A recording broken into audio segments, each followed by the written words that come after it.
saw an opportunity to dominate the transfer market, and that was Chelsea FC, led by their director and chief negotiator Marina Granovskaya. The 45-year-old has overseen an incredible summer outlay of over £220 million and welcomed 7 of football's biggest talents to Stamford Bridge. But who is the lady Roman Abramovich listens to above all else? And how does she orchestrate one of the most exciting spending sprees in recent history? This is every show that looks at the biggest talking points in football.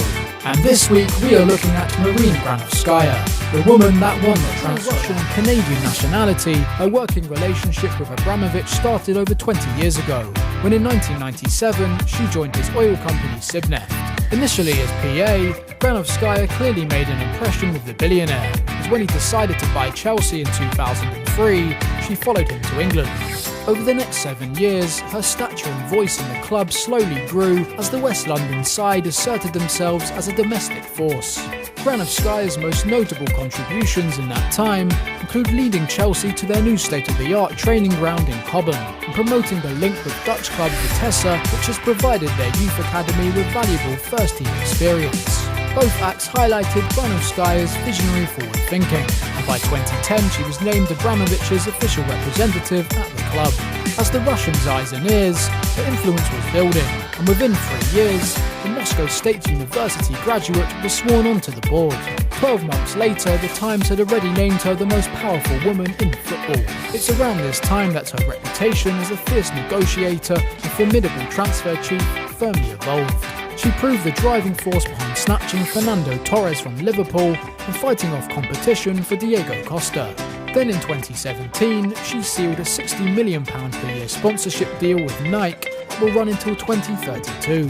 But arguably her greatest achievement has been generating over £400 million in player sales since March 2013, helping the club avoid the prying eyes of UEFA's financial fair play, convincing Real Madrid to pay an initial £88.5 million with up to £45 million in add-ons for Eden Hazard. The 28-year-old with 1 year left of his contract who publicly wanted to leave is hailed as an incredible example of her power. But what is it about Granovskaya that makes her one of the most capable deal-makers in the game? According to those who have dealt with her firsthand, her business-like approach to negotiations is exceptional. Granovskaya is incredibly straight-talking, charming and respected for not resorting to tricks and deceit that muddies the world of football transfers. Another thing that is highlighted about Granovskaya is her refusal to let emotion cloud her judgment. Despite maintaining an excellent working relationship with the players, when it comes to business, the club comes first. A perfect example of this happened when Diego Costa desperately pushed for a move back to Atletico Madrid in May 2017, even refusing to return from Brazil. Granovskaya remained unmoved, only sanctioning his departure once the Spaniards met their £59 million asking price. The same happened with Thibaut Courtois a year later. The Belgian went as far to call the Chelsea's director dishonest in public, but that didn't stop her from keeping him in London until Real Madrid paid a fair price. Deals often go to the last minute of deadline day as every inch of the contract is fought over. Her personable approach has earned her a good working relationship with club officials and player agents across the game, all of which is key to understanding how Chelsea was so successful this summer. But something happened in 2017 that also contributed to the club's player recruitment model. Chelsea's former technical director Michael Emenalo resigned, but rather than find a direct replacement, Granovskaya merely assumed more of his power. During the Nigerian's time in charge, the process of identifying targets in the market was fairly convoluted. The club's chief international scout, Scott McLachlan, reported into Emenalo, who in turn had to consult with a number of former players and advisors who operated closely around Abramovich. The result was a muddled transfer policy that saw proven stars like Fernando Torres and David Luiz arrive 1 year, followed by the young contingent of Lukaku, Kevin De Bruyne and Courtois the next. While all have been highly successful in their own right, at the time they were all destined for Chelsea's infamous loan system, pioneered by Emenalo. With the former left-back gone, Granovskaya gained complete control over the club's transfer policy. The process was streamlined, with McLachlan's word on player recruitment becoming the main authority, along with contributions from the new coach Frank Lampard and technical advisor Petr Cech. Together they complete the team who would mastermind this summer's activity. A key element to Chelsea's success is Lampard's excellent working relationship with Granovskaya. who in turn respects the Englishman, understanding that the former midfielder can be a huge asset in luring targets to Stamford Bridge. It sounds simple, but a poor connection between manager and director can lead to mistakes in recruitment. A classic example of this happened in the summer of 2017, when Antonio Conte drew a rate at the lack of new additions. Granovskaya rushed to please the fiery Italian, signing Morata, Bakayoko, Rudiger, Zappacosta and Drinkwater. Of the five, only Rudiger remains. With Lampard, however, the situation was different, highlighted when the former Derby County manager remained quiet despite no one arriving last January. The Englishman knew the club were chasing targets he wanted and respected the difficulty of the winter window. The business that followed, however, bears all the hallmarks of Granovskaya's foresight, power and influence. The club knew that after a transfer ban in the summer of 2019, they had money to spend, while Lampard's success in guiding an academy-led team to Champions League qualifications earned them millions too. It also gave them plenty of time to plan their strategy. Hakim Ziyech came first after it was announced back in February 2020 that the gifted winger would join from Ajax this summer.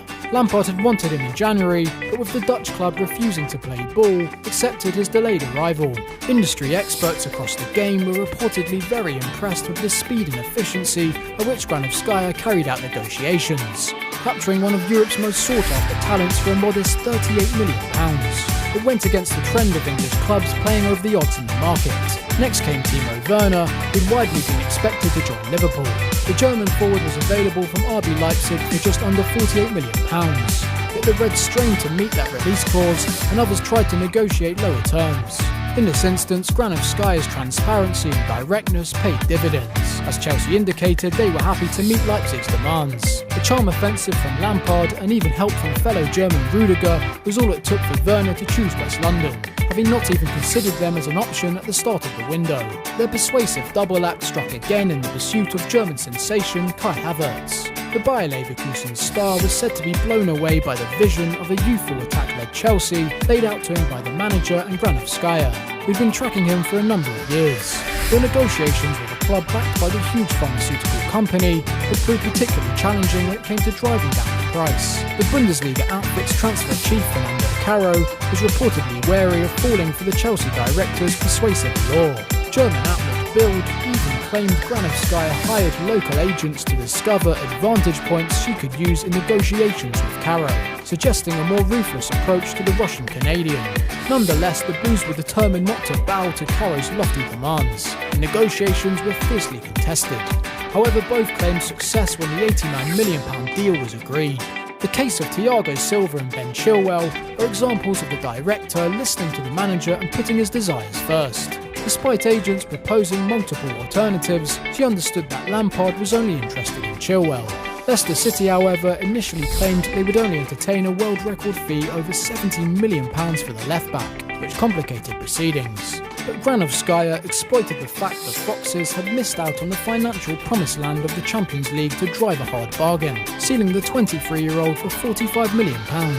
With Thiago Silva, she again listened to Lampard's desperation for an experienced figure at the back, and relaxed the club's rule of one-year contracts for over 30s to make a move happen.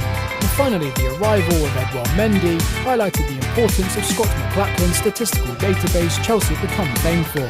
The Senegalese international had been well documented within their scouting system since 2016, so once it became clear that Lampard was fed up with Kepa, the team came to life. With Petr Cech's approval, Mendy was agreed on as a feasible target, and Granovskaya went to work. The result is a transfer window which has smashed expectations and thrilled everyone at Stamford Bridge. Granovskaya delivered almost every target Lampard wanted, and it's now up to the coach to produce results in the field. She was able to operate so effectively thanks to her unyielding support from Abramovich, and utilise her planning and skills in the market to devastating effect. The Iron Lady of Chelsea is only growing stronger with every passing day.